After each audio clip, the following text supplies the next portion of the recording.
Adab. Welcome to Decolonial Islamic Spiritualities, webinar series co-sponsored by Habib University's Department of Comparative Humanities and the University of Exeter's Institute of Arab and Islamic Studies. I'm Nauman Naqvi. I'm an associate professor in the Department of Comparative Humanities at Habib University. In the academic year 2020 to 2021, that's last year, Habib University's program in comparative humanities in the University of Exeter's Institute of Arab and Islamic Studies launched a fortnightly webinar series titled Islam After Colonialism.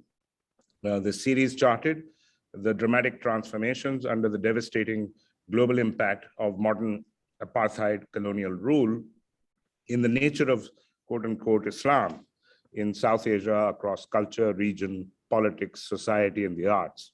In the event, the series received tens of thousands of views, which was really quite pleasantly surprising for us, across global regions and groups, indicating the extensive public interest in the topic.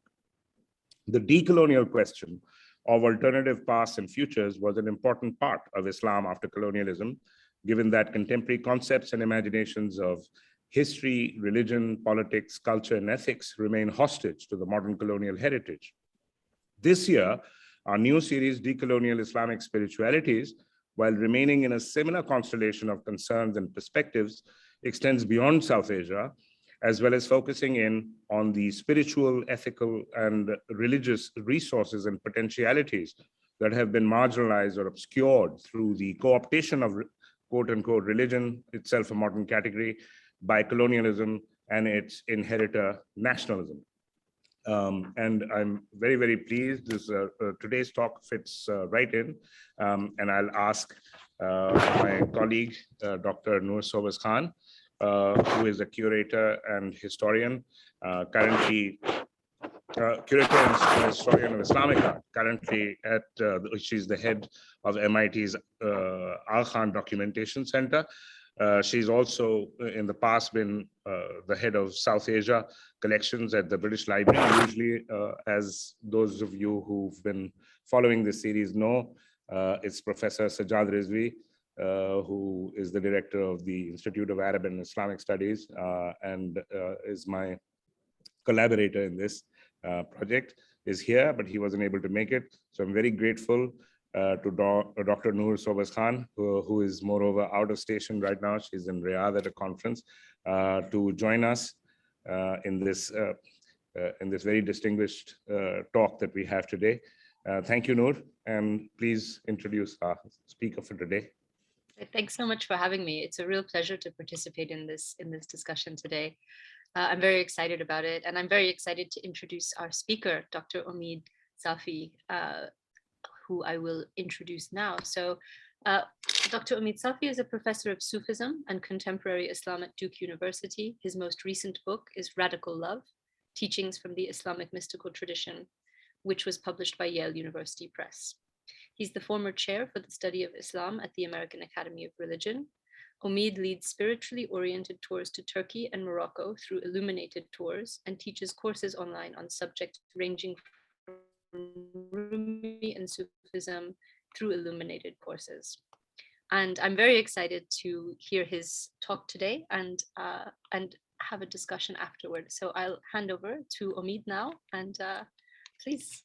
All right, thank you very much, friends, and I appreciate the opportunity to be with you.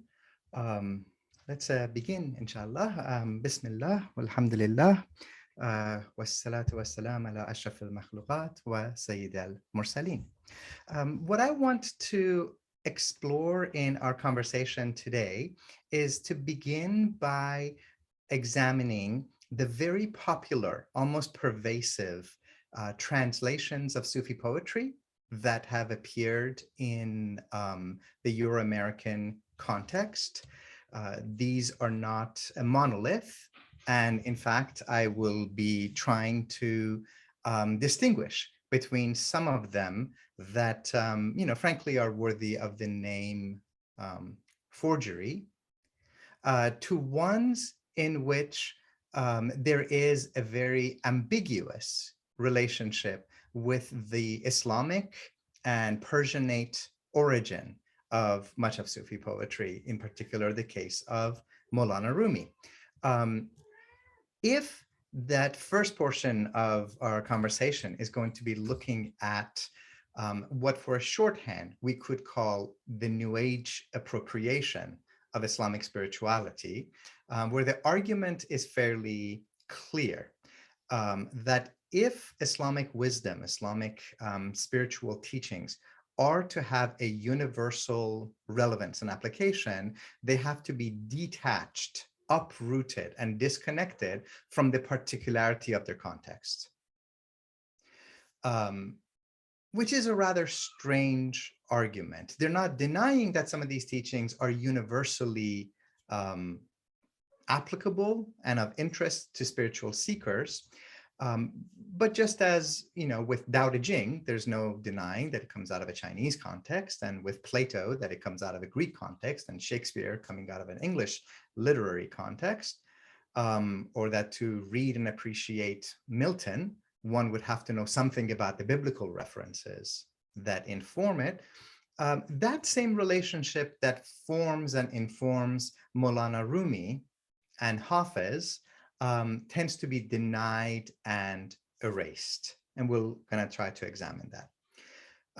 The second part deals with a similar distortion or contortion of the contemporary Sufi tradition, one in which Sufis are cast as making up the quote unquote good Muslims, the domesticated Muslims, the pacified Muslims, Muslims that are have pursued the path of quietism in response to overwhelming institutions of power, whether that power is the modern nation state or it is the empire.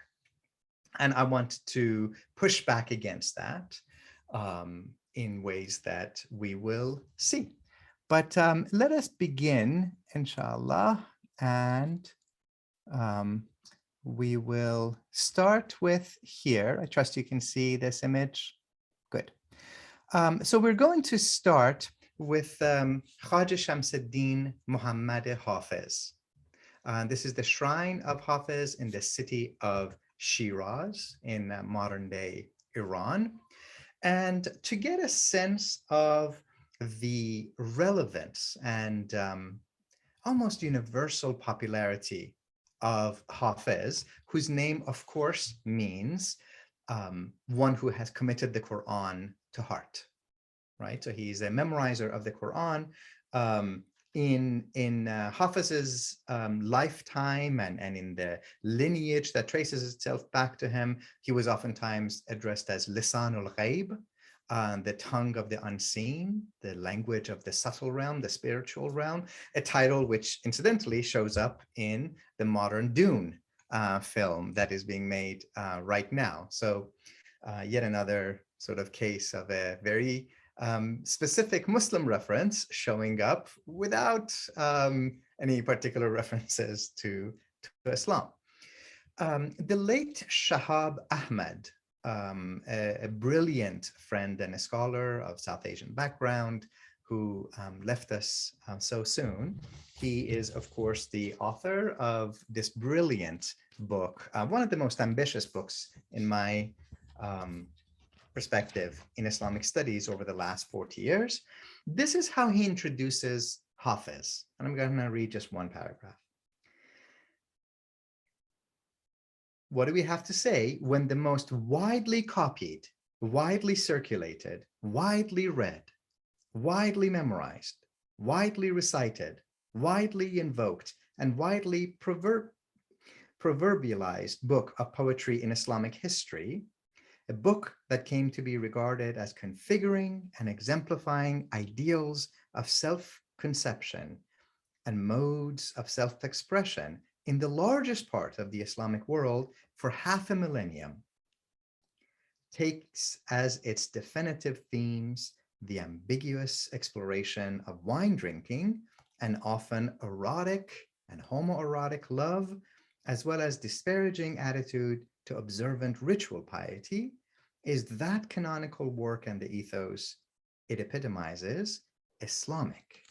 How is Hafiz Islamic? And how is what we mean by Islam something that is characterized by Hafiz's poetry? I refer, of course, to the Divan of Shamsuddin Muhammad Hafiz of Shiraz, who died around 1390.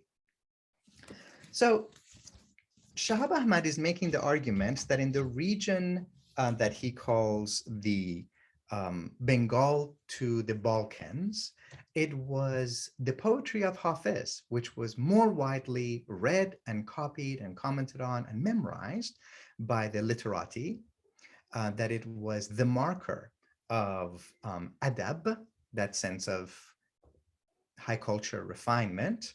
And of course, this carries on to our own age. Hafiz has not been restricted to modern day Iran, but was also, of course, beloved in South Asia, in Central Asia, and in the Ottoman realm. In fact, the two most popular commentaries on Hafiz, one of them was written under the Ottomans, the other one written in South Asia.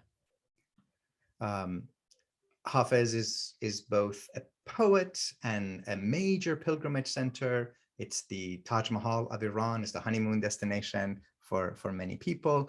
And over the years, we have seen that the Divan of Hafiz has been illuminated in much the same way and style that the Quran has been, right? That same beautiful combination of gold and cobalt blue, which always signifies the heavens and the luminous sun that we see in Quran illumination in the East, also shows up in the Divan of Hafiz.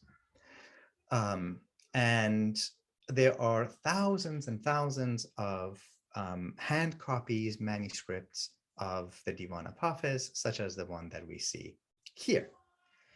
So let's just sit with that for a second. Over the course of the colonial period, whether you want to trace it back to 1492 or to Napoleon or to the dominance of the English and the French empires, there's of course been a deep interest in Islamic spirituality. Earlier on, the Orientalists who carried on this work were puzzled by the fact that how could something this beautiful, which for them was epitomized in Hafiz, Maulana Rumi, Sadi, Shabastari, and others, how could something so beautiful, so sensual, so spiritual, so mystical come out of what they had already decided was the dry and barren desert of Islam?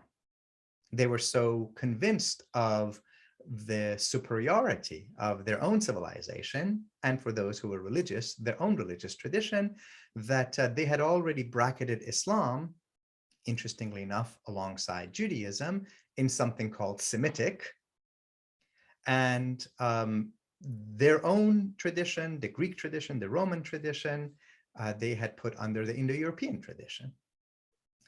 So they had to do a lot of mental gymnastics to come up with justifications of how exactly someone like a Hafiz or Rumi could be a Muslim. And their answers were typically predictable, that they had borrowed from the Greek tradition, the Christian tradition, the Neoplatonic tradition, or perhaps it's even the genius of the Persians rebelling against Islam by retreating into the world of mysticism, essentially trying to connect Sufism back to any quote unquote Indo-European tradition that they could, right? That flies in the face of the fact that Hafiz himself, of course, is the memorizer of the Quran. In the case of Maulana Rumi, it's even more explicit.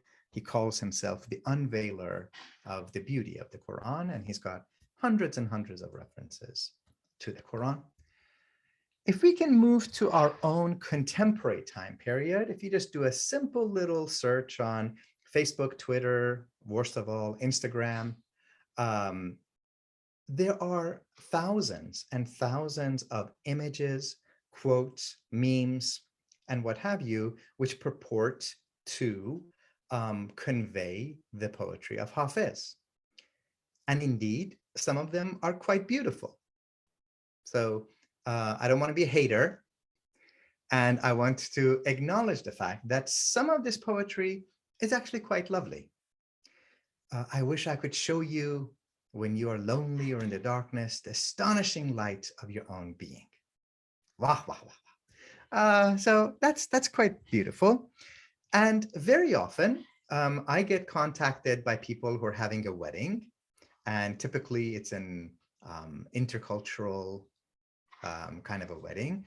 Perhaps the bride is of Persian or Pakistani or Indian background, and horror of all horrors, they're marrying a Gora, and they ask me to find the original of that Hafiz poem, so that in order to appease the parental units, they can have the English Hafiz alongside the original. So this one is a very popular choice for that. So is, even after all this time, the sun never says to the earth, you owe me. Look at what happens with a love like that. It lights up the whole sky. Quite lovely. If I were to give you a few years to find this quote in Hafiz's Divan, you might need just a few more centuries, because it's not there. In fact, 99.9999% of all the quotes that are attributed to Hafiz, whether you spell his name with an E or with an I, are not from the historical Persian poet Khaja Muhammad Shamsuddin Hafiz. Your heart and my heart are very, very old friends. They might be very old friends, but they're not as old as Khaja Muhammad Shamsuddin Hafiz, who dies in the year 1390. So where do all of these quotes come from? How did they come to be attributed to Khaja Muhammad Hafiz, the most beloved, perhaps, of all the Persian poets? They come from one of these two books. Both of them have been bestsellers, at least in the United States, but perhaps beyond. One of them is called The Gift, and the other one is called I Heard God Laughing. The Gift is a little more confident, poems by Hafiz, the great Sufi master. Poems by Hafiz. I mean, it doesn't get more definitive than that. I Heard God Laughing. Well, there's a little qualifier, renderings of Hafiz by Daniel Ladinsky. So it turns out that all of these quotes that are attributed to Hafiz, that so many people love, and as I've tried to be generous in acknowledging, some of them do have a certain charm and appeal to them, that they're actually not the works of Hafiz. They are the works of #not Hafiz. This very American, sort of at this point an aging hippie, Daniel Ladinsky, who talks about how his spiritual quest took him to India. As I remember from my own journeys in South Asia, God must be lost because people go to find him in India. And so did Ladinsky in the context of what more or less we call the hippie movement, the mid-1960s to the mid-1970s.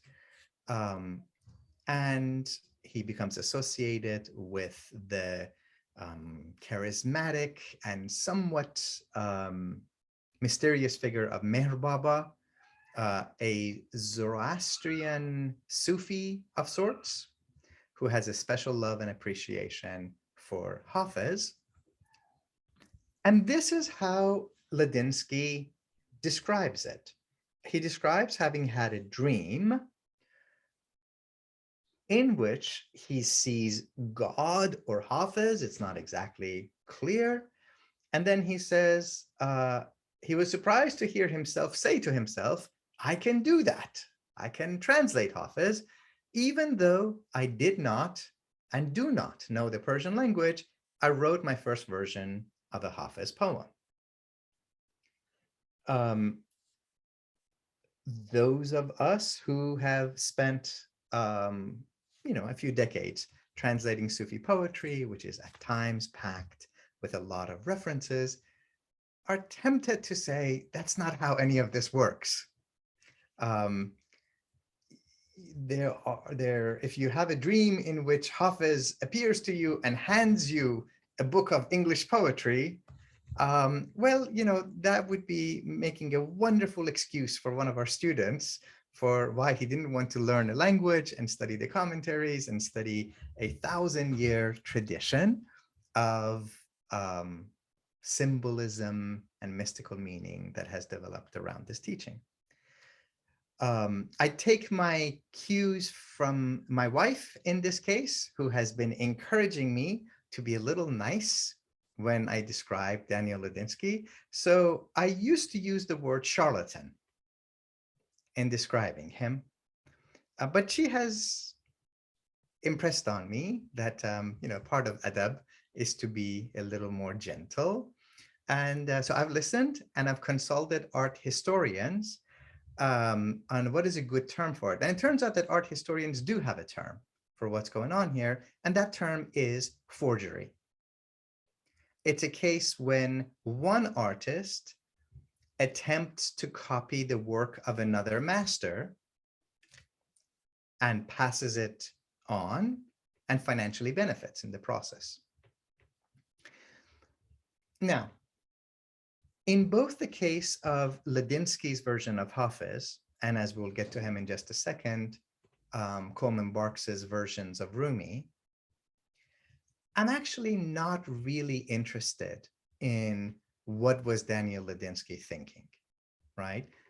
We are historians. What is going on in somebody's thoughts or deep in their heart is really between them and God. What I want to do is to take seriously the notion of how could these books have ever been published by some of the major American presses without anyone in the room pausing to say, this sounds nothing like the 14th century Persian Muslim Sufi. This is partially what happens when a subjugated and colonized people are missing from the places where decisions are being made. It also goes to show you, in some ways, the presumption at best and arrogance at worst, that the people who are making the major decision to publish works attributed to Muslim sages don't bother to ever send the book out to someone who might know the languages or at least be aware of existing more scholarly translations out there. And that's really the question that I would love for us to explore, right? I have a hard time imagining any of these publishers ever publishing a translation of the Bible or the Bhagavad Gita or the Tao Te Ching, or for that matter, Plato, by someone who says, Plato appeared to me in a dream and handed me this translation. So why is it acceptable? And in fact, why has this happened again and again? And in the process, how has this shrunk the bookshelf space and the market for South Asians and Turks and Iranians and Central Asians who are in an ongoing continuity and dialogue with this tradition? I'm not objecting, of course, to the fact that Ladinsky is an American. I think as an artist, I say anyone who learns the language and is willing to spend years probing and exploring this tradition should be able to publish books on it, but not by bypassing the language and making up your own poetry. Right? And of course, the Daniel Ladinsky version of Hafiz ends up being quoted by people like Oprah. And if you know something about Oprah, you understand something about the cultural capital that is involved there. Now, what I want to do is I want to make a transition to Maulana Rumi, arguably the zenith of Islamic spirituality, along with Ibn Arabi, someone that has shaped the spiritual life in Iran, in the Ottoman realm, and in South Asia.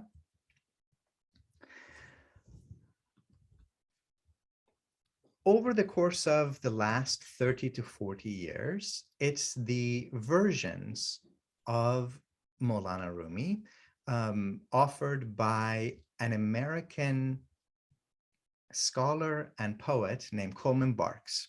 So here's a major disclaimer.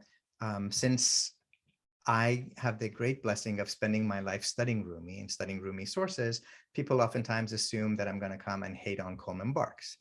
Coleman is a friend, and I like him quite a lot, and I love his poetry. So even when I have some critiques, which I've shared with him, it's in the context of this ongoing friendship with him. The case of Coleman Barks is also a little more complicated because he doesn't have a dream of Maulana, in which Maulana hands him the English translation.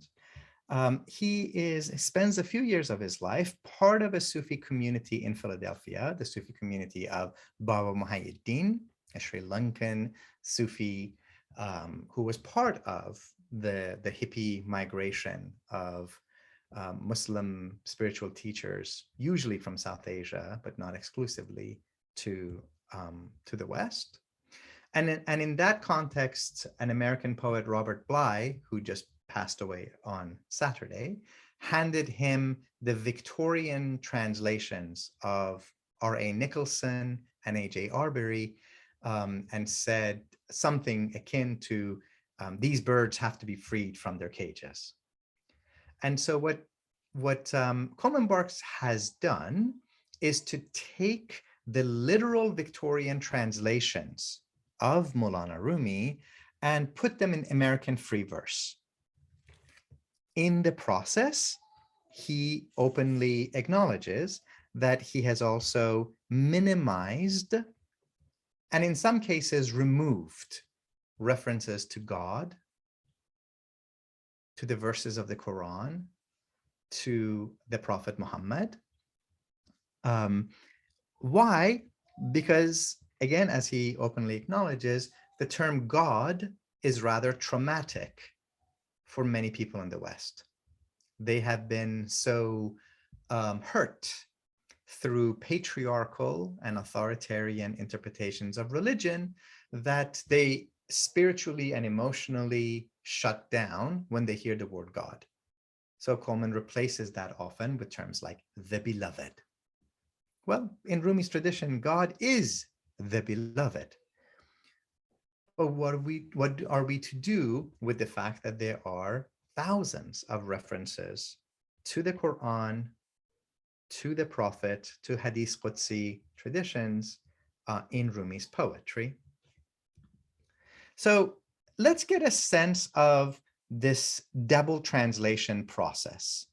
Here's how we go from Maulana Rumi writing in Persian to Nicholson's Victorian translations of Rumi into English, to Coleman Barks he doesn't read Persian, taking those literal Victorian translations and putting them in American free verse.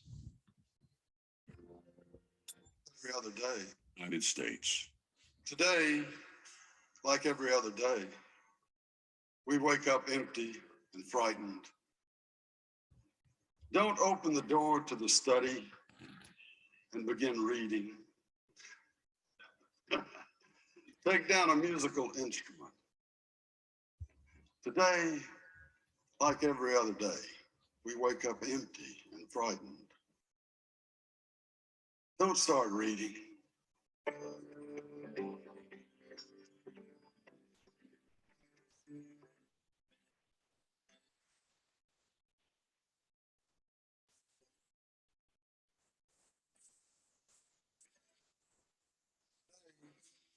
Like every other day, we wake up empty and frightened.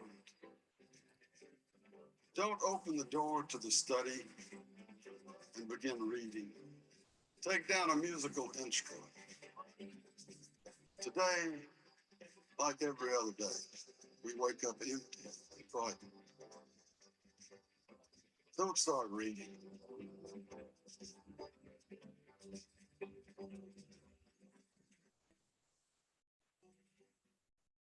Let the beauty we love be what we do. Let the beauty we love be what we do. There are hundreds of ways to kneel and kiss the ground. There are thousands of ways to kneel and kiss the earth.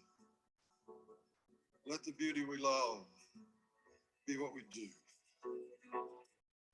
So I'll share with you that one of the first times that I saw Coleman live was in the early 1990s. We were packed in an auditorium of maybe 2,000-3,000 people.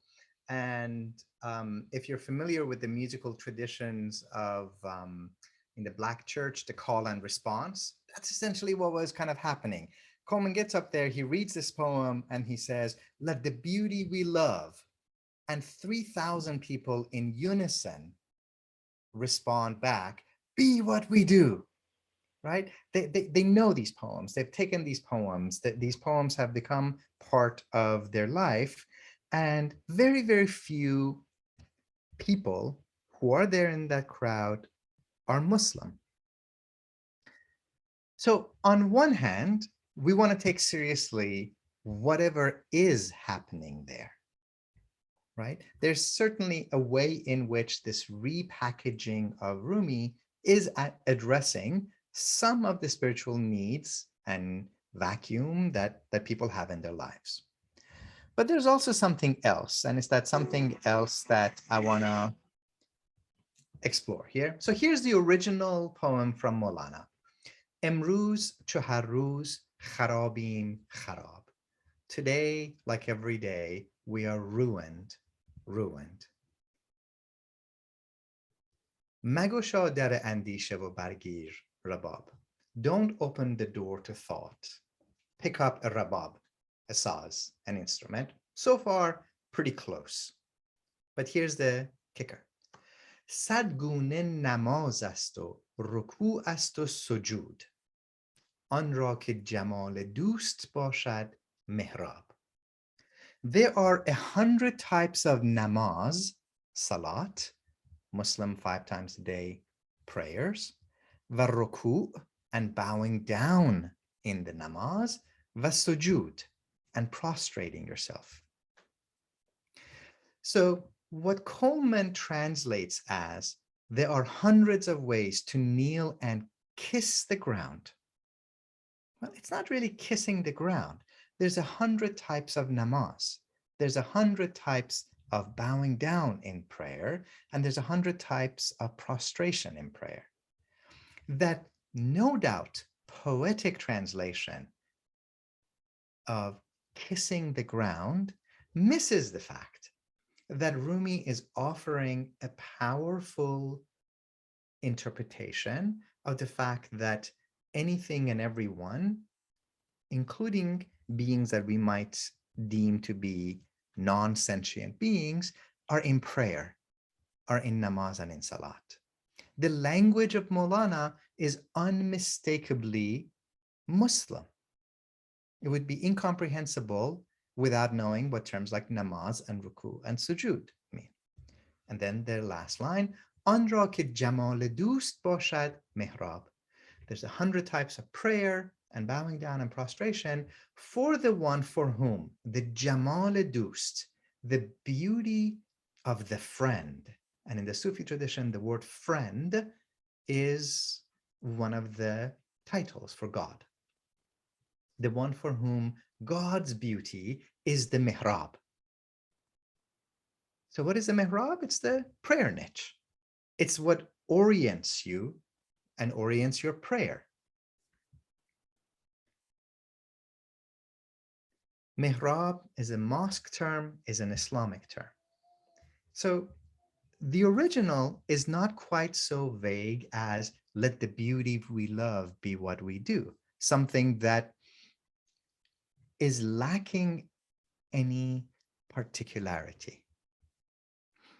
So really the question that we have to explore is that simple notion of, can Rumi be universal if it is stripped of all of its particularity? And when that particularity is, of course, his Muslimness and his Persianness. This is not unlike certain anti-Semitic readings of Jesus, who have made the argument that in order for Jesus to be God and the cosmic Christ, he has to be saved from his Jewishness.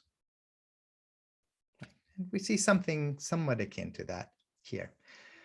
I'll give you one other example before we move on to the example of moderate Islam. Another famous Coleman Barks rendering of Rumi, out beyond ideas of wrongdoing and right doing, there's a field. I'll meet you there. Right? This line has been so beloved that Ivanka Trump, the talentless daughter of the former president, who was somehow appointed to positions that she had no business and no qualifications for holding, cites that poem of Rumi in approval of her daddy's policy in Afghanistan. And she identifies Rumi as a quote unquote Afghan poet, not wanting to call him a Persian poet or a Muslim poet, because if he were Persian or Muslim, he would probably have been banned from entering the United States under her daddy's infamous Muslim ban. So what's going on here? As kufr, as Islam, burun sahra ist, right? Out beyond infidelity and Islam, there's a vast plain. Mara be miyane an faza soda ist. And in that plain, there is a yearning for us. Right? So this line of Rumi, again, is not so vague as out beyond right doing and wrongdoing.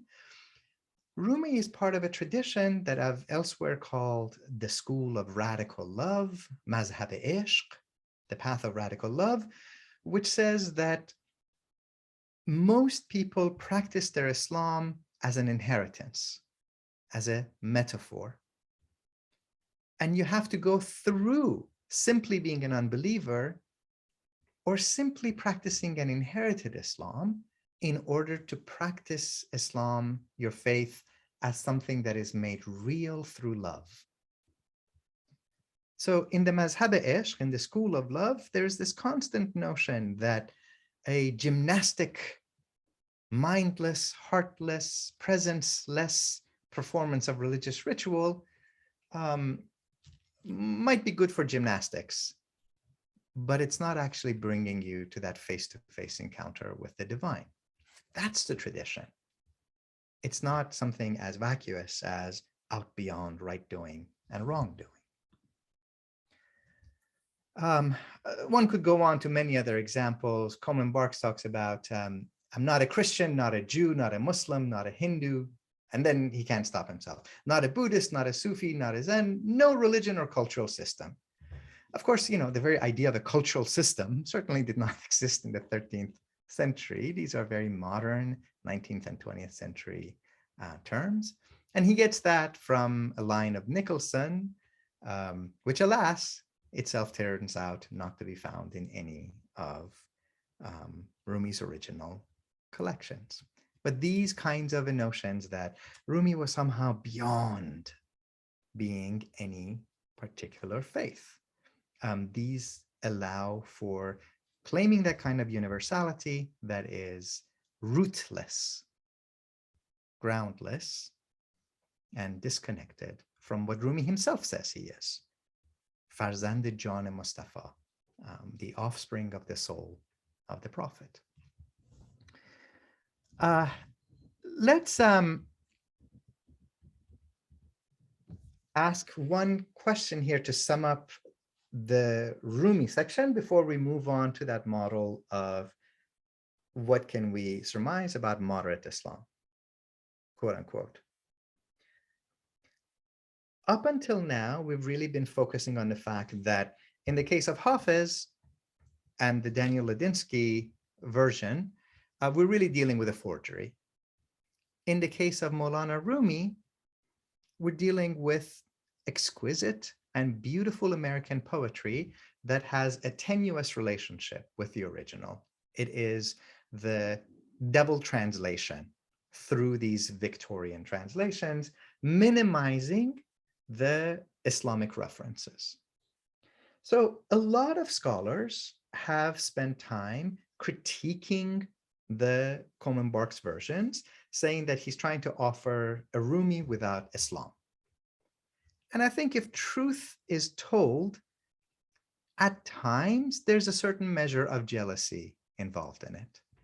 Scholars spend decades of their life learning a language, sometimes multiple languages, reading through difficult commentaries, trying to understand a rich poetic universe, which is filled with symbols of the Quran, the Hadith, lives of the earlier saints, references to medieval cosmology, the magical number of letters, and all kinds of systems which are frankly quite difficult. And then, we might spend 10 years writing a book and it sits gathering dust in a few libraries. And here comes this, charming Southern poet who sells probably around 1 million copies. And there is perhaps a certain measure of professional jealousy involved in there. And I want to be upfront about that. I want to ask also a deeper and in some ways more challenging question, which is the real issue for us, and this is not always a very popular question, isn't just why is it and how is it that we're ending up with a Rumi without Islam. I think part of the challenge and the question is, how is it that we end up with a contemporary Islam that in far too many places is missing the Rumi and missing the Hafiz and missing that entire dimension of poetry and spirituality and subtlety and mischievousness and playfulness and that mythopoetic imagination, which was, above everything else, a characteristic of the literature of the classical Islamic tradition. Now, in the 10 minutes or so that I've got left, I want to go on and raise a couple of questions about the relationship of Sufis to power. Of course, I imagine that almost anyone who's watching this program, if it's got decolonial and decolonizing in the title, we would be familiar with Mahmoud Mamdani's Good Muslim, Bad Muslim, and how that plays into the so-called war on terror. You can almost make the case that alongside Good Muslim, Bad Muslim, there's something that one could call Good Sufi, Bad Muslims. And this is a modern articulation which attempts to describe Sufis as being the peaceful, quote unquote, moderate, pacifist, quietist, gentle, non-violent group of Muslims, unlike those scary Muslims over there. And part of what I want to point out here is that this is not just done by the big bad evil corporate media, but it's actually at times now being done by Sufis themselves. So when the Park 51 complex was going up or about to go up in New York, this is the famous Ground Zero Mosque 10 years ago, which was, of course, not just a mosque and not at Ground Zero. The governor of the state of New York referred to the Sufis behind that project as good moderate Muslims. And he went on to say that, oh, they're hybridized, they're hybrid, they're almost westernized. I'm not sure what hybrid in reference to Muslims get, if they're like a Toyota Prius, if they get better gas when they're going on a highway. Almost westernized, you've almost made it. Keep going, kid, and someday you can almost be passing as one of us. And this is the governor of the state of New York at the time. The at that time married couple, Imam Faisal Abdul Rauf and Daisy Khan, who were behind that project, in the New York Times, they were described as trying to articulate a gentler kind of Islam, which is certainly not the politicized version. They're advocating blending Islamic observance with modernity, right? So there's always this assertion that Islam is somehow something antiquated and anti-modern. And these few Sufis are the ones who might be making it. And of course, in the realm of so-called policy, which is, after all, a tool of the empire, in the famous Rand report, that was the project for making of civil democratic Islam, they identified the project of encouraging the popularity of Sufism as a way of minimizing support for anti-empire, anti-colonial Muslim voices. And as I mentioned, some Sufis themselves have also advocated this.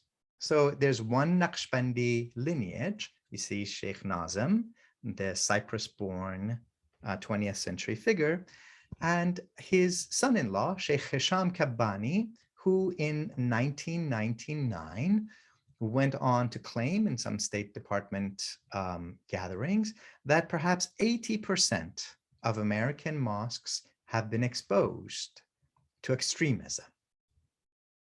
And he was offering himself and his services and his interpretation of Sufi Islam as an antidote for that. And so these are the strange bedfellows that we tend to find nowadays. Who ends up, and what is that figure of 80% based on? Wallahu alam. God knows better than any of us do. I don't know. I've heard of miracles that Sufis can perform. I don't know if they have a magic wand that they can wave over a mosque and it will give you a reading. This mosque is 72% extremist. This mosque is 80% extremist. But you know who loves those kinds of numbers are Islamophobes. So here's an image of arguably, nowadays, of course, Islamophobia is as common as COVID, when you have a former president who runs on an explicitly Islamophobic campaign. His famous quote, "Islam hates us," as if Islam is a subject of a sentence. It is not just his racism that offends me, it's his poor grammar. But before there was a Trump, Daniel Pipes was right up there as the major exponent of Islamophobia, people who talk about the enfranchisement of Muslims posing a great threat to America. And he interviews and repeatedly features Sheikh Hisham Kabbani.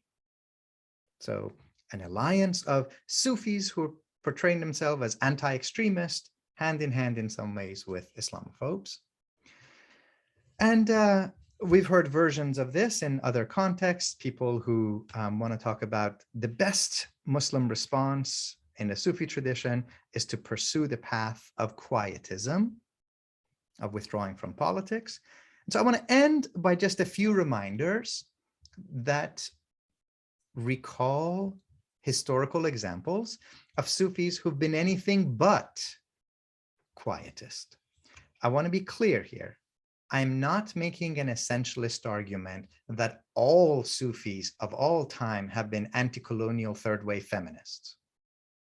I'm not making the argument that all Sufis have combined the love of God with Marxist anti-colonial politics and economics. No, Sufis are human beings, illuminated human beings perhaps, and there's some who have engaged institutions of power. There are some who have withdrawn from it, and there are some who have directly opposed it. Historically, what they've never done is to ignore the corridors of power. And so I want to make the argument that this retreating and withdrawing from systems and structures of justice and injustice, whether they be Muslim or not Muslim, is something of a historical anachronism that doesn't actually help us understand. And 20 years ago or so, I wrote a book on the relationship of classical era Sufis to institutions of power, people like Imam Ghazali and Ain al-Quzat Hamadani and others. But let me just end with these few examples. Omar Mukhtar, right? The famous Libyan fighter and Sufi who wages a severe and strong campaign against the occupying forces. The Italians are occupying and brutalizing the people there. And there's that famous episode where after many years, years in which the Italians had come and publicly hung many Sufis and many Libyans in public executions. The tables are turned, the shoe's on the other foot, and it's now the Libyans who capture a few of the Italians. And many members of Omar Mukhtar's own community say, well, let's do to them as they did to us. Let's hang them to teach them a lesson. And Mukhtar refuses. And his community is outraged. And they say, but they hung us. And his famous response, which has echoed through the century, is simply this: they are not our teachers.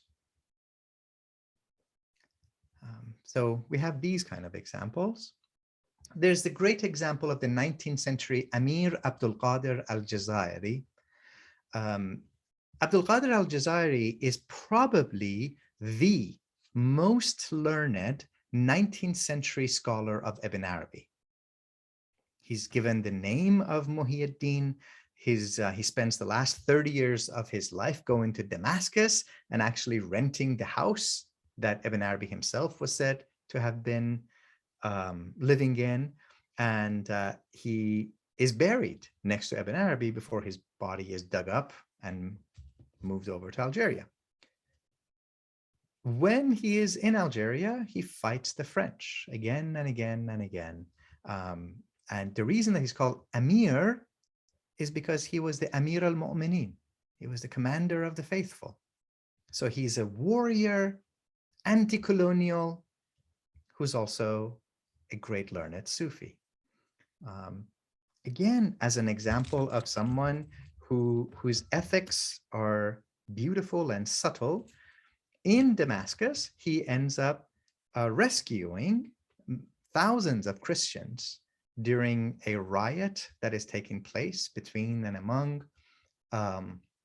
Muslims and Druze and Christians. And some people object to it. They say, why are you protecting Christians here when in Algeria you were fighting and killing them? And his response is, there they were occupying colonial forces. Here, they're innocent civilians.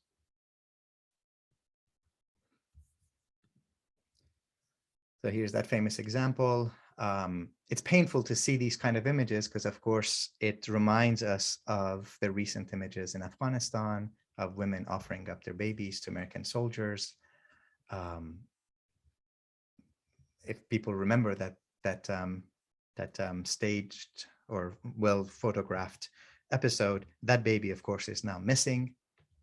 No one has any idea what actually happened to the baby that was offered to the American soldiers, but it gives you a sense of the warrior noble Sufi. Sheikh Ahmadu Bamba, arguably the most beloved of the West African Sufis, who also wages a nonviolent campaign against the French. And Imam Shamil from the Caucasus regions, who fights against Russian imperialism. So I raise all these examples to say that the relationship with power is also something that Sufis have engaged in a variety of ways. Never been one way. Sometimes it's been by moving back, as you see cases at times in the Chishti tradition. Sometimes it is by negotiating. And I would argue that that's actually been the most dominant variety in Islamic history. We will bless you if you stop oppressing people. And if you continue on the path of taxing people too much and raping and pillaging, well, then we will call down the curse of God upon you. And there have been some, like Imam Shamil, like Ahmadu Bamba, like Abdul Qadir al-Jazairi, who have directly taken on colonial powers, bringing together the force of their barakah, their charismatic divine authority, into confronting systems and institutions of injustice. So I raise up all of this as a way of us thinking about where we find ourselves today, where the forces of injustice are at times the nation state, whether they're ruled by Muslims or not, when it is the forces of the empire, the neoliberal market, and the question of where do Sufis stand? Where do people who draw onto the Sufi tradition stand? And what is our relationship of love and power? So let me stop there and see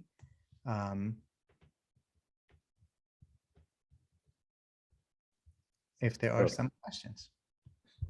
Thank you for that very, very pedagogical talk also. So a lot of our students here watch this.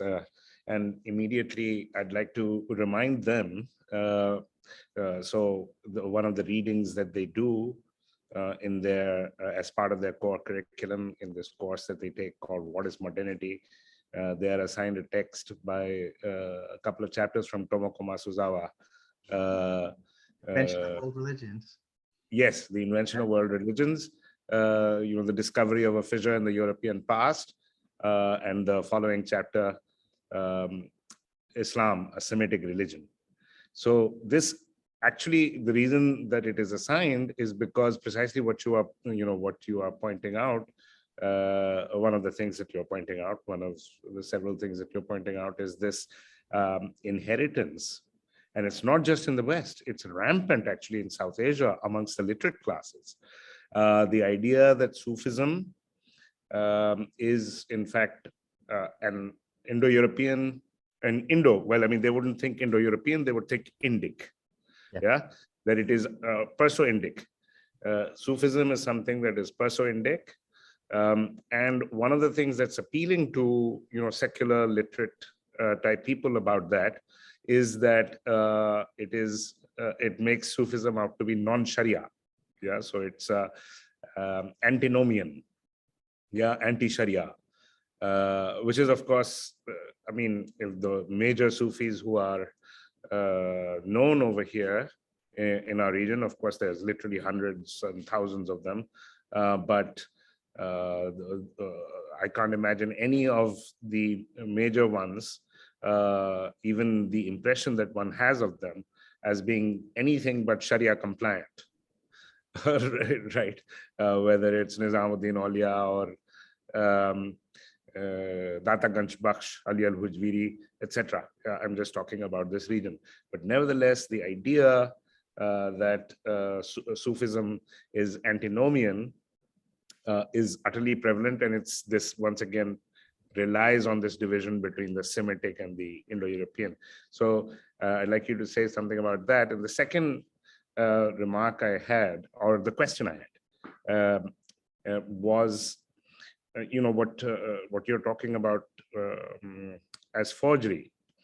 So I'm not saying this is the same thing. In fact, I'm asking you precisely how it is different and what's the difference.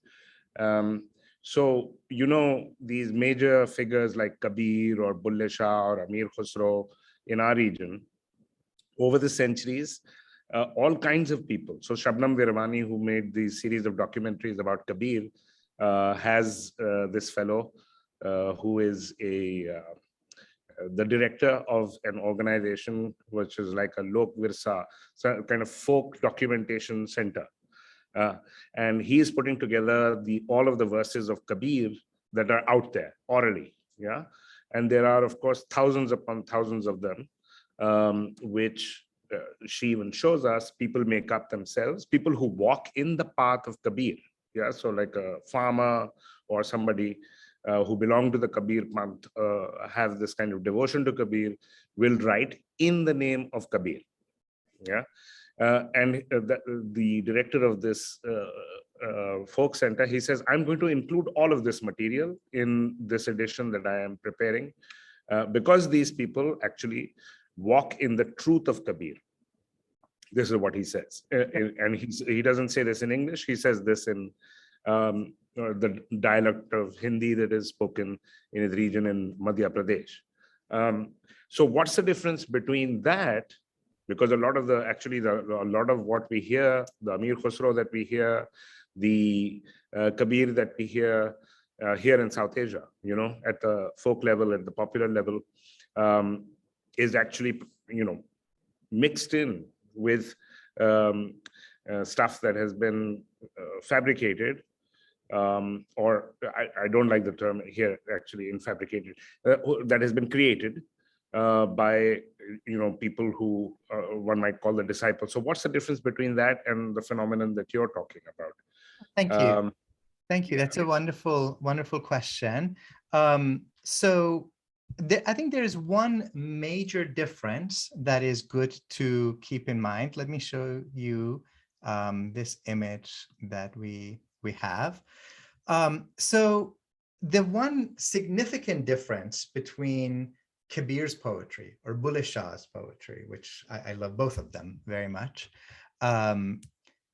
and something like the poetry of Maulana Rumi and Hafiz, is that in the case of Rumi and Hafiz, there is a very clear textual tradition, right? So the poetry that's attributed to Bulleh Shah and to Kabir, it circulates orally, and as with almost anything that is sung, it can at times become a genre, and people, not always out of monetary desire to get rich and famous, but sometimes out of devotion, might sing something in that vein and in that voice.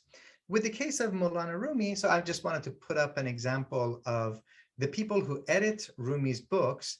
We've got hundreds, if not thousands, of manuscripts that go back. The earliest manuscript of Rumi that we have goes back to 5 years after his own time and was checked and corrected by his own son. We have a copy of the Divan Hafiz in his own handwriting, right? I think that's the one major difference, is that Rumi is not just a genre. Hafiz is not just a genre the way that Kabir might be. And I think that difference between a textual tradition and an oral tradition is somewhat significant. If I could sort of come back and pick up on the notion that you picked up on, which was the very important way in which people end up replicating. And this is very true in South Asia. Sadly, it's also true in Iran and in other places. So for example, one of the more popular books that has been written on Rumi is, the talented Turkish modern writer, Elif Shafak, who wrote the 40 Rules of Love. So, she has read many of Rumi's poems and the stories of Shams, translated from Persian into Turkish, and she does a version of them for her novel. Her Turkish through Persian, now in English, quotes on Rumi are now being translated back into Persian and put on Instagram as if Maulana Rumi himself actually said it. It was amusing sometime for me to have gone. I have the blessing of taking people to Turkey. We have a tour program called Illuminated Tours, And we've been going for about 20 years or so. Had about 1,000 people come. And we go to Konya every year. And we go and do ziyarat to the tomb of Maulana Rumi, to the tomb of Shams. We read the Masnavi, we discuss it, we read some of the actual teachings of Shams and have a discussion about it. Well, in the official gift shop of the Turba of Maulana Rumi, they're now selling Coleman Barks's poetry. So, if you thought that simply by going to Konya and simply by going to Maulana's shrine, you're going to get back to some notion of quote unquote authenticity, well, it's a little more complicated than that. I think in the questions, the chat comments, there were a couple of things I wanted to just raise them for discussion. Let me come back here. So somebody had said, what do I recommend in terms of more authentic translations? For Hafiz, there's two good places. Peter Avery has a good translation. Jeffrey Squires has a good one. And there's also a book called The Green Sea of Heaven by Elizabeth Gray. All of those are great. All of them are based on the actual poetry of Hafiz. For Rumi, there's the Javed Mujaddidi translation, which is not complete, but it's getting there. Alan Williams has a good one. And then I have this offering that is online. It's basically taking people through the Masnavi, Rumi's masterpiece, story by story, and pointing out the Quran references, the references to the Hadith of the Prophet, earlier Sufi teachings, and so on. So that's part of the platform that we have called Illuminated Courses. People can go and look that up for themselves, and they're pre-recorded, so they can follow it along at their own time and pace. And then just taking one more question that had come up in the chat line. I think we had one friend who had talked about also having come to the study of Sufism through the teachings of Hazrat Inayat Khan. And, Hazrat Inayat Khan, that extraordinary early 20th century South Asian Sufi and musical genius is, of course, someone that I myself hold in the absolute highest of regards. And in that community, which I'm honored to also be a part of, there's been a really robust discussion about what do we do with issues of colonialism and race and empire and Black Lives Matter.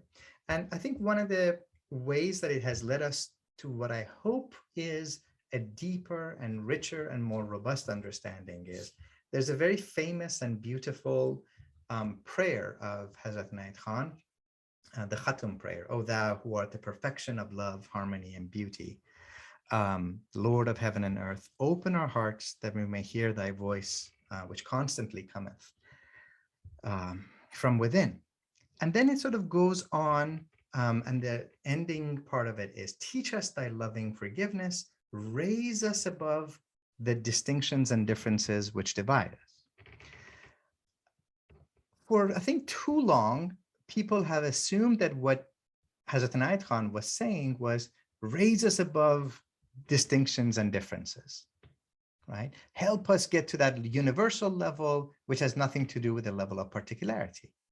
But if we read it carefully, it's not a call for erasing and eradicating particularity, raise us above the differences and distinctions which divide us, right? So at the extent to which one person might be thinking that their race is superior to others, their religion is superior to others, their civilization is inherently superior, those are the kinds of distinctions and divisions that we're asked to be raised from. But Hazrat Inayat Khan doesn't play generic music, he plays South Asian ragas. And so there's a particularity to every art form that is also cherished. And indeed, I would argue that in Islam, it's also divinely ordained. There was one other question, I'm happy to take it if you think it's helpful, which has to do with that antinomian question that you raised, Nauman. So I would say that And this is, our age is not known oftentimes for subtlety, but this is a subtle point, and I hope people can appreciate it. If you read Hathas's poetry, of course, there is a great deal of critique of hypocrites, people who say one thing and they do another. As Hafiz famously says, people who in the mosque say one thing, but at home they do something different. And Maulana Rumi himself is a great example of this kind of a balance or delicate dance, where in the daytime, he's teaching in a madrasa. He's a master of Islamic law. And at nighttime, he's composing poetry and leading sessions of zikr. I think the distinction that we would do well to keep in mind is that these Sufis are not replicating that, what sometimes in too easy of a way is called the letter of the law and the spirit of the law. What they're critiquing is not the law itself, but rather hyper-legalism. What they're critiquing is never religious rituals. We know from Maulana Rumi's own lifetime that he did not miss a prayer.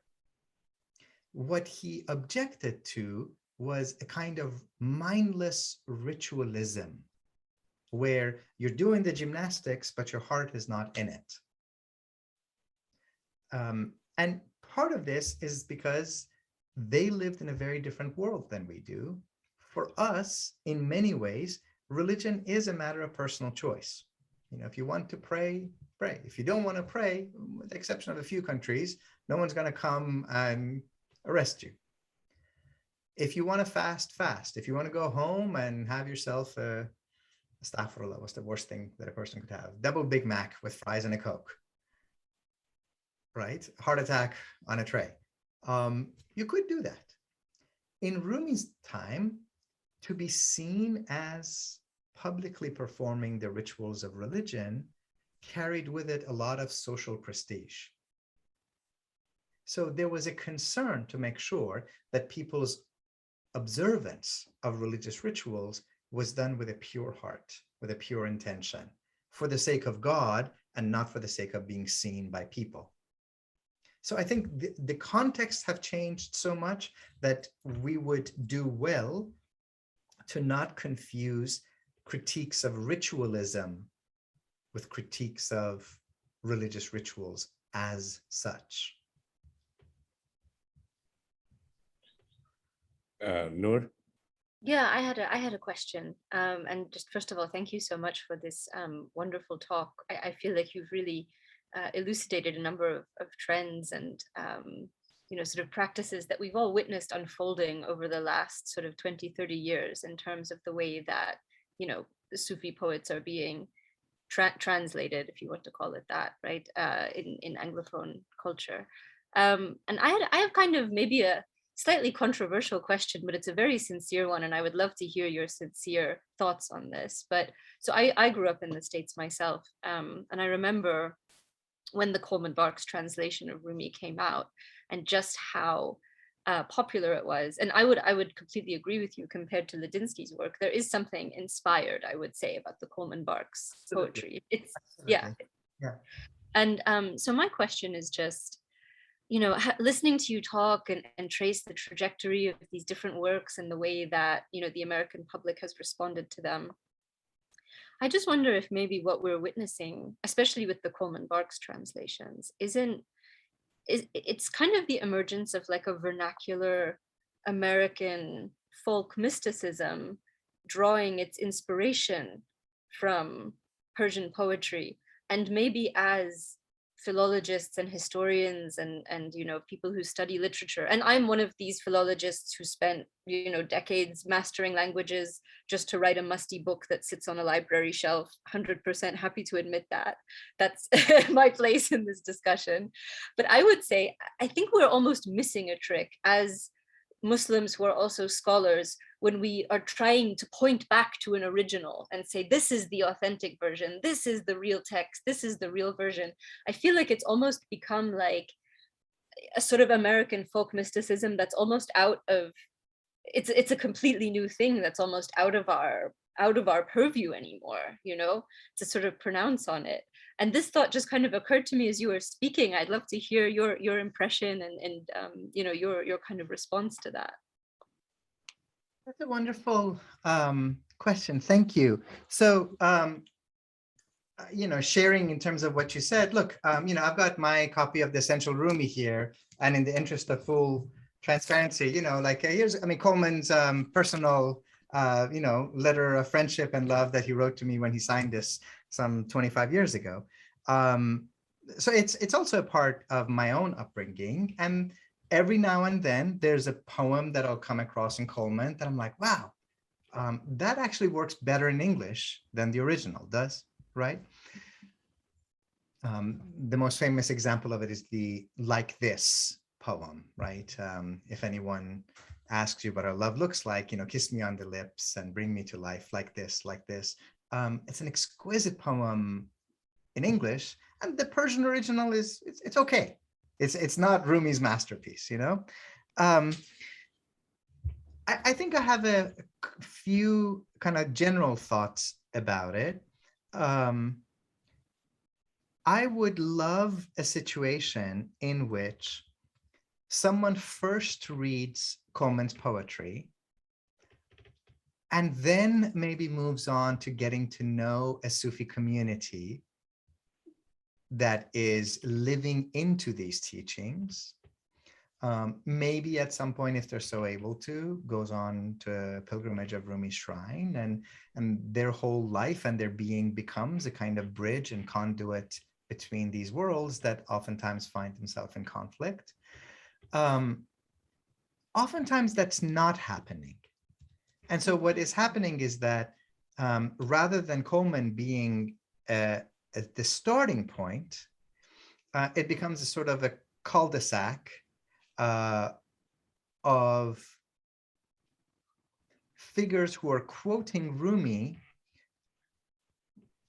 but nowhere in the discussion do you see Turks, Persians, Pakistanis, Indians, people who have been intimately involved with Rumi's poetry for 700 years. I think when I see that, when I see not merely the accidental absence, but I would actually say the erasure of a people and communities, right? You don't have to go to a museum to find people whose lives carry the fragrance of Rumi. This is a living tradition. And I'll give you an example of this. About 2 years ago, I think right before the quarantine started, the National Cathedral, right? So in the US, it has a certain significance, right? That's where the presidents always go for their theatrical, sacralized blessing. They wanted to do for the first time a Rumi performance. And Coleman was invited, of course, as he would probably deserve to be. And there was a series of other musicians and dancers and others. Not a single one of them was Muslim, right? I think that's a problem. And I had long discussions with the people. They're like, well, we heard that Omid's not happy about this. And I was like, Omid's certainly not happy about this, not because I want to come, but because you're not featuring the people who for 700 years have been carrying this tradition. And they're like, well, we're artists and artists don't like to be constrained by these things. And I was like, well, imagine if for the first time you were having a gospel choir and you had an all-white gospel choir. And they're like, oh, we would never do that. I'm like, why? And they're like, well, I mean, I was like, exactly. So I think there is a way in which, once you start putting together, taking out Rumi's references to the Quran, taking out Rumi's references to God, removing Rumi's references to the words of the Prophet, removing the people who've been basing their entire spiritual and aesthetic life on Rumi's poetry and having whirling performances and a music that carries these teachings, I think there, you have to ask that difficult question of how is this not simply the form of the market? How is this not just a slightly spiritualized form of the spiritual marketplace? Because Rumi is very clear about this. Yes, the goal is to experience closeness and intimacy, maybe even the annihilation of the illusion of separation, so that you realize that you have been the ocean all along. But you don't get there without ritual. You don't get there without community. You don't get there without sacrifice. You don't get there without transformation and without pain. And none of those things are things that particularly are appealing to the spiritual marketplace. So instead, we get, the sort of model of weekend spirituality, as opposed to a reorientation of a whole life, where the goal is to remain cognizant of God in every breath.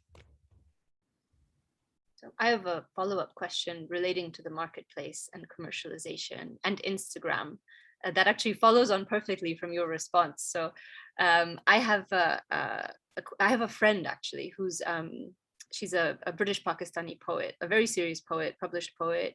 Explores questions of identity and Islam and relationship to her family's original country in the UK. And at the same time, as a joke, and I'm not going to say who she is because she would kill me if she knew I was discussing this publicly, she started a spoof Instagram account of this kind of these vacuous spiritual couplets, right? And she churns them out like 10 a day. It's very, as a joke, and she screenshots them and sends them to me and we have a laugh. It was originally just a bit of fun. She started doing this 5 days ago and she has about 1,000 followers now.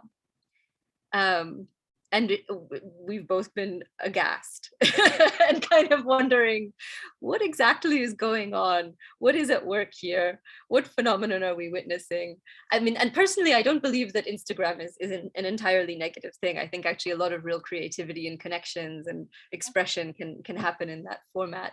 But in this context of this sort of, and she does the same thing where she's not phrasing this poetry as a Muslim, she'll, it's in this same vein of sort of like, oh, I don't belong to any religion, and it's intentionally satirical, but people haven't really taken it as satire. And I wonder how this anecdote perhaps relates to this question of this sort of weekend spirituality or this commercialized spirituality, but at the same time on a more kind of charitable vein, like maybe it's meeting some kind of desperate need that people seem to have. And I would just love to hear your thoughts on that, especially in the context of, say, the States, where I just moved back a year ago, and I'm kind of astonished at many aspects of the kind of religious culture there. So I'd love to hear your thoughts on like this nexus of Instagram and vacuousness, but also sincerity and genuine desire for a spiritual connection that seems to be manifesting in the same space. Right. It's interesting. I listen to a lot of teachers, some of whom every time that they bring up words like, modern or contemporary or certainly modernity, just brace yourself, because the next thing to come is a hammer. And it's all about how, we have lost our way and we've become estranged from God and the ego is running rampant and whatever. And, sometimes that's combined with an idealization of the past. And this notion that, back then everyone was a saint, and, as the butchers were working and the weavers, everyone was doing zikr all the time. And, part of me is also like, I'm a historian and I've written books on the 11th and 12th century. And there was a lot of, mayhem and blood and war and what have you back then. So I don't want to idolize and idealize the past. And I don't want to just bemoan everything in the future. I think there is a certain discernment, a furqan, that is required to make sense of the tools that we have. And I've certainly my life has been enriched by connecting with people whom I've never met, and we share our love of these teachings and what have you. The only thing I would say is, this is something that my wife and I talk about every day. It's absolutely clear to me that whatever one thinks of these tools, Instagram, Facebook, Twitter, whatever, they're not simply value neutral. So it's not quite as simple as, well, you can use them for good or you can use them for evil. There is something about the very mechanism of interaction with them. The perfect model of this for me is like the endless scroll of Instagram, right? There is no well bottom. You keep scrolling and it's just going to keep scrolling. And if you keep going, it's going to keep going with you. And, you know, the same person who translates lines from Attar saying, in every one of your breath, there is a hidden jewel. Know the value of your jewels, right? And so I try to live into that. And sometimes, you know, in the mornings, I find myself, before I've done anything else, I've just been sitting there, oh, let me see what else is going on. And there's something about the format that is literally rewiring our brain. I wonder what that means for things like intimacy. I wonder what it means for friendship. I wonder what it means for slow and patient conversations over a cup of chai, where the pauses are every bit as important as the words. And I do find that our egos, you know, the beautiful thing about the Sufi tradition's insight about the ego is that the ego is not a thing. As the famous saying of the Blessed One says, the ego, even if you call it nafs or shaitan, is flowing inside of your veins. So the minute that we start becoming enamored of, I posted this beautiful quote, maybe with a beautiful image, and look, I got 200 likes on it, right? The minute that that somehow is more pleasing to us than if nobody had liked it, and if we would get happier if 10,000 people like it, I think when we've already become ensnared a little bit. So I just think it calls for a kind of discernment and wisdom that most of us, certainly myself included, have not developed yet. For sure. And part of and part of my concern is that the technology is developing faster and faster before our ethical and spiritual systems have evolved. So, you know, some people are just championing and applauding this whole meta thing that Zuckerberg and company are bringing. I would much rather us have, you know, there is a three-dimensional immersion, and it's called our eyes and our ears and our breath and our heart. And if there was a way of actually going out into nature and experiencing the coolness of autumn and watching the leaves fall and feeling the soil under our feet, I think that would be a much more immersive real world experience that we would benefit from. Nauman, did you want to add something? Or I actually just wanted to follow up quickly, if that's okay. So my question also, oh, sorry, no, did you want to say something? No, go ahead. Actually, I mean, it's along the lines of what you guys are discussing. It's also a follow-up kind of thing. So it seems to me, and this is related to what Noor was saying, that part of the problem with these translations, and several times actually during his talk, Professor Omid referred to the hippie movement, and one of my favorite scholars on that is Christopher Lash, who spoke of the culture of narcissism.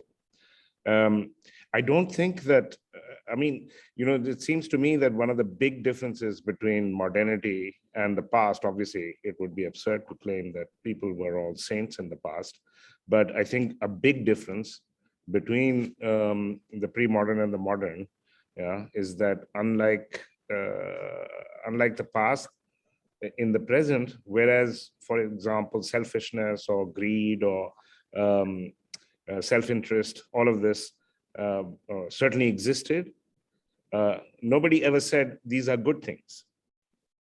Nobody ever said this is enlightened self-interest. Yeah. So this is a turning of vices into virtues. Yeah. Whether it is explicitly or implicitly in some sense. And I take it that a lot of the translations that you're talking about are also both kind of narcissistic, but also devoid, simultaneously devoid of the kind of troubling aspects. So, in the translation of Today Like Every Day, that you read out of Coleman Barks, and then you read out Rumi and translated Kharab as ruined. Yeah. So ruined is a little bit more disturbing. Yeah. I mean, today, like every day, we wake up ruined. And that kind of goes with this thing that you were talking about, Coleman Barks saying to you that Rumi, that God is traumatic for people. Yeah. Yeah. Yes. All right. God is in fact traumatic, like that book that Naveed Kirmani wrote, for instance. I can't remember the exact title. Yeah. So just a couple of points. One is almost tempted to be smiling when he says this. Some of my best friends are hippies, and I myself might have a few hippie inclination. So I do want to say that I in the interest of generosity, and I do take this notion seriously, that thinking well of others, the husn zan, is a really beautiful principle in our faith. I do think it's really important to remember that, while it's so easy to critique flower power and free love and drugs and whatever as aspects of the hippie culture, there was something really revolutionary at the time, because we forget that what they were objecting to was, the context of the Cold War and a militarized world of mutually assured destruction, and that many of the hippies were involved in environmental movement and the anti-war movements and women's rights movements and what have you. So I do think, to some extent, pausing long enough to see what it was that they were rebelling against, and we might find that many of us would have some of the same critiques as well on one hand. On the other hand, I think both of you are pointing out something that I think is exactly right, which is that this marketized model of spirituality, which is based on a notion of consumerism, right? If you don't like this, go buy that option. And it's a cafeteria model of religion. It promises an end, and the end isn't so much salvation or illumination. The end is happiness. Follow this teaching, buy this book, come to this workshop, and you'll have a happy life, a successful life, right? The whole gospel of prosperity, I consider to be one of the great heresies of modern religion. And now, of course, we are seeing Muslim versions of that as well. Here's the interesting part. In Rumi's tradition, the god of the mountaintop is also the god of the valley bottom. The god of the sunshine is also the god of the rainfall, and is the god who is the puddle and is the umbrella at the same time. And unless there is that kind of wholehearted acceptance that the goal is never the promise that all of life is going to be smooth, it is the promise that you will never be left alone. And that through the devastation and the heartache and the joy and the healing and the rebreaking and the rehealing, that God is closer to you than the beating of your own heart. Now, that may not be as sexy as come to my workshop this weekend and your life will be happy. But I think any genuine, real spiritual path has to promise that at some point. Noor, I'm also mindful of I just want to make sure that we're not exhausting your time. I'm happy to stay as long as people have questions and things, but I will have to dash off as I have another engagement, but the discussion is so fascinating. I'm kind of sticking around and hedging my bets and trying to be a little bit late for that one, but I don't know how if you want to keep going. Thank you. What Thank were you. you about to say, Noor? Sorry? You were about to say something. You wanted to say something. Yeah, just kind of related to this discussion and the intersection of sort of commercialism and social media and the sort of emptying of these spiritual quotes of their sort of difficult content or even traumatic content, you know, and how they get sort of disseminated on Instagram and then sent around on WhatsApp as sort of inspirational quotes. And then, you know, my friend who started this spoof account that is an ironic account of vacuous spiritual poetry that now has a huge following. My question is, what need are these things answering? Like what phenomenon are we witnessing, basically? Because, you know, and I feel like in a way there's something more complex going on, because, you know, I think the people who are finding meaning in these quotes, I don't think we can blame them in a sense, right? Because I feel like maybe the intention there is a sincere one, but this, for whatever reason, is what's on offer and what people are finding. So it's not a phenomenon I've been able to make sense of. I'm also not a sociologist. I'm a 16th century historian who studies manuscripts, so I don't have the theoretical tools to analyze what's going on. But Omid, is someone who's obviously thought a lot about this. That's what I would be really curious to hear your commentary on, is like the kind of the popularity of these things. Like what are they doing, basically? Or poets like Rupi Kaur as well, right, who also says very sort of, you know, I mean, you know, I'm very glad that she's had the kind of success and visibility that she has as a female poet and you know, everything, but still there's a sort of maybe lack of complexity or depth, or a lack of acknowledgement that life can be, you know, sort of difficult or traumatic or complex or contradictory in this sort of Instagram poetry verse. So that's what I was kind of curious to hear you comment on, is like, yeah. What's happening there? Can you shed some light? So, you know, it's interesting. There was one question that we also got in the chat line, which relates to this. And someone was asking about what's the relationship of a figure like Maulana Rumi to what they were calling perennialism, right? And of course, that's a small but influential circle which has shaped the study of Sufism in the last 40, 50 years or so.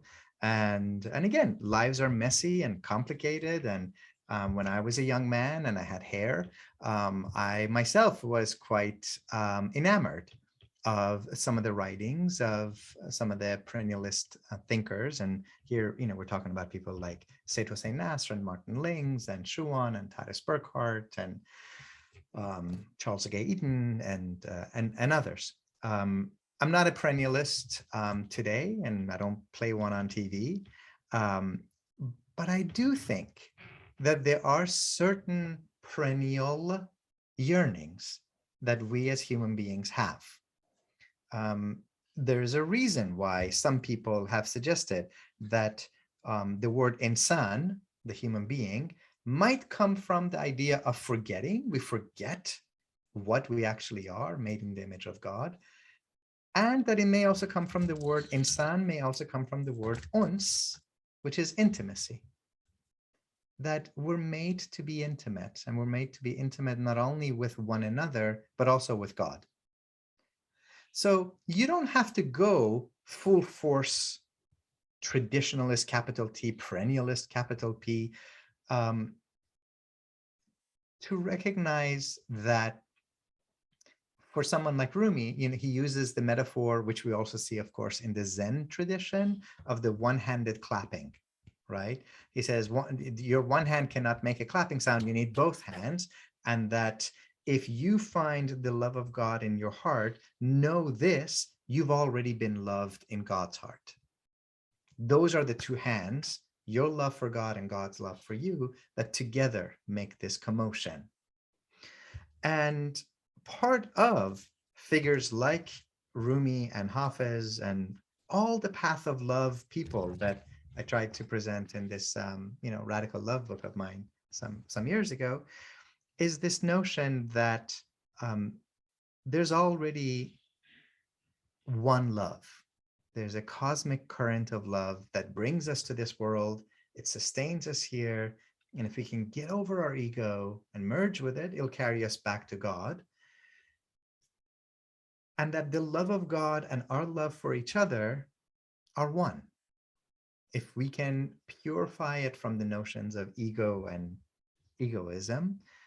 And so, you get lots of teachings in this tradition that Rumi loves and Hafiz loves, and the whole path of radical love people quote figures like Kharaqani and Bayezid Bastami, who, they go crying out to God, my Lord, I've loved you for 60 years, only to have God respond to them, I have loved you since before there was a thing called time and space. So the human yearning for God is ancient. And the God yearning for human, that's the cause of creation. Kuntu kanzan makhfiyan. I used to be a hidden treasure, and I yearned to be known, so I brought humanity into being. We were created in order to know God and to be known by God. So at some level, without being a perennialist, I do think that we as humans have a perennial need, a universal need, a timeless need to experience that closeness with God. I don't doubt that some of the people, many of the people who are reading Coleman Barks's poetry, they're catching some of that. They're catching that flavor. They're catching that yearning. The question is, where does one go? How do we make that dhawq, that taste, into a practice? And I hope that for that, they will turn to what Rumi himself was turning into and what Hafiz himself was turning to, which is a life of intimacy with the divine. And just as we were asking folks to be a little generous and practice husn zan towards our hippie friends, I also want us to have the same courtesy and the same consideration for people who might have experienced trauma in the context of religion. Because oftentimes it is not so much the case that they're wanting to avoid pain and suffering and transformation.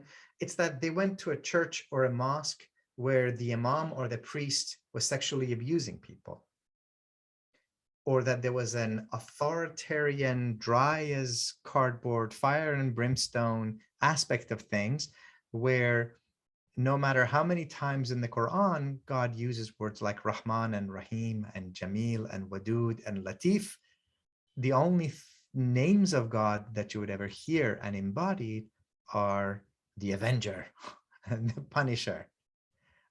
So you get a caricature of God that who is missing the fundamental virtues and qualities and divine names of love and mercy and compassion. And if that's been somebody's upbringing, how could we do anything other than respond in kindness and in gentleness?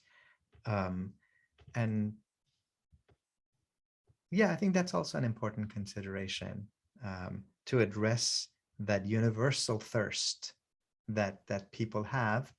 And here's the difference, I hope, from a commercialized world of the marketplace. The marketplace answer would be, come to my weekend seminar, and it costs, some of these people are like charging $5,000 for a weekend retreat, Deepak Chopra and others. what is that Rumi says, right? It's not come to my weekend retreat. He says, you're dying of thirst, lips parched dry, and you're standing knee deep in an ocean of gushing water. Right? In other words, the answer is not him and his weekend retreat. The answer is what you are, where you are, and in whose image you have been made. Water is gushing up from under your feet and pouring down above your head, and you yourself are the manifestation of the answer. That's the kind of message that I hope we can get more back into. Thank you so much for that response. I have so much to say in response, especially about the perennialist and traditionalist thinkers. As Nauman knows, I have a lot to say about that. But I really do have to beg your leave now. And thank you both so much for having me. And Omid, thank you so much for such a beautiful talk and a wonderful discussion. And I'll let you both continue. And thank you so much. Thank you so much for this space. Thank you, Noor. Thank you so much. Thank you for being with us. Not at all. Thank you so much for inviting me to take part. Actually, I think, Omid, thank you so much for that. I'd also like to thank you so much for that wonderful talk, very, very pedagogical talk. These subtle distinctions that you've been making to keep us on Sirat-e-Mustaqim, as it were. And really, there's so much more to say, as Noor was saying, and I also have a lot of questions and further reflections. But really, we're now into an hour and 45 minutes of this session. So I'd like to thank you once again and bid you farewell, as well as all of our viewers. Thank you. Khuda Hafiz. Khuda Hafiz and salams to everyone. Thank you for coming and for gracing this gathering. Thank you. Khuda Hafiz. Khuda Hafiz.